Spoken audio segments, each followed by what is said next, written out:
Hey everyone, thank you so much for choosing to watch this video. I have a quick chat with Paul Gorst, the Liverpool FC correspondent for the Liverpool Echo, of course, about Liverpool's potential revived interest in Aurélien Tchouaméni, the Real Madrid midfielder. Hope you enjoy. Okay then, let's do some transfer stuff, or one in particular.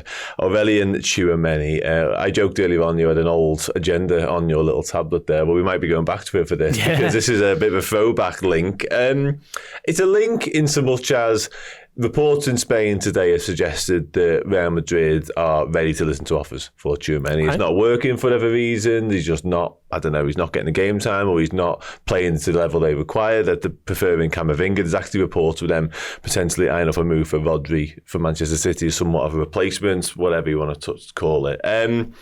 Yeah, we know Liverpool, we spoke earlier on about the midfield department potentially looking for a new midfielder. We know Zubimendi over the course of summer, that played out as a saga. For you, Paul, Liverpool, what we do know about us generally is that when we like a player, we tend to like a player. And that interest, admiration doesn't tend to go anywhere. So do you think we would sort of revive interest in somebody like a Tchouaméni? Yeah, I wouldn't totally write it off. I think with Liverpool, like you say, when they like a player, and that is because they are very sort of diligent with their homework and their assessment of a player in terms of their character, in terms of their ability from a data point of view, from a more traditional scouting point of view. So when they go for a player, they don't sort of I'm almost conflating it with a Manchester United whose whims and flights of fancy tend to be a bit more fickle, shall we say, with the players who they're bringing in. Like they've just signed over the course of 2 or 3 years, 6 or 7 Erik ten Hag former players. That feels very un-Liverpool-like. Liverpool's team structure, set up, whatever you want to call it, sort of identified Tchouaméni 2.5 years ago now.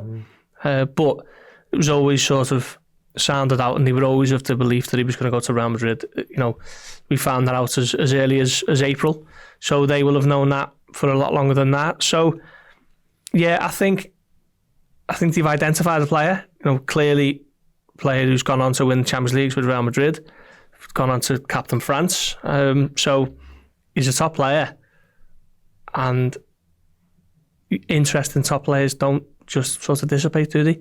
Be interested to see if there is anything in this sort of Tchouaméni moving on from Real Madrid story that's come out in Spain. If it is, I guess you're getting into the nuances of what Klopp wanted in the midfielder and what Slot now wants.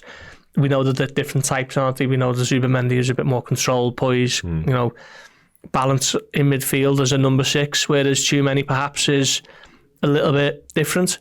But I think if you asked Arne Slot about Aurélien Tchouaméni, I'm sure he'd wax lyrical about how good the player he is. So, yeah, if he's available, I don't think Liverpool would totally dismiss it out of hand as, he's old news, because he's still only 22, 23, is he? 24 maybe? Yeah, I think 24 recently, yeah. So, another player with his best years ahead of him, and someone who they might even have a little word with Ibu Konate about what he's like as a character as well. So, yeah, I just can't see that sort of interest going away. No. Whereas maybe with Zubimendi, perhaps it has in terms of being a little bit burned about it, by the U-turn, by the change of heart. Yeah.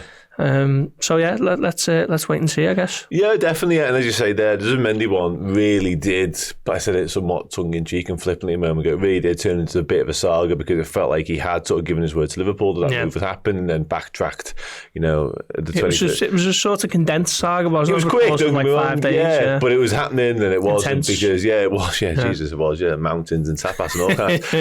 Whereas Tchouaméni, as you said earlier on, like that was quite early indications that he wasn't going to come to Liverpool. As much as Liverpool interest was there, he had his heart set on Real Madrid, and as is so often the case, that's where he ended up, of course. 24, as you mentioned, 36 France cap. I think the type of player that he is stylistically is my immediate, like, does that work for on a slot side? That is somewhat of a drawback, but again, such a top performer, such a top player that I think you could sort of put that to one side potentially. The report comes from Relevo over in Spain and claims that Real Madrid are open to listening to offers for their number 14, who is starting to run out of supporters at the club. Okay. But having said all of that, I had a quick look at sort of the minutes he's accrued so far this season, and it's a good old chunk of them. 10 La Liga appearances, 846 minutes, 3 appearances in the Champions League as well, and then that one UEFA Super Cup appearance as well. So he's still, somewhat flavoured one for Carlo Ancelotti, I think it's fair to say. Yeah, and also you wonder how much of this is sort of on the back of a really embarrassing Clasico loss as well. And an embarrassing non-show. The less said about that, the better. That was a real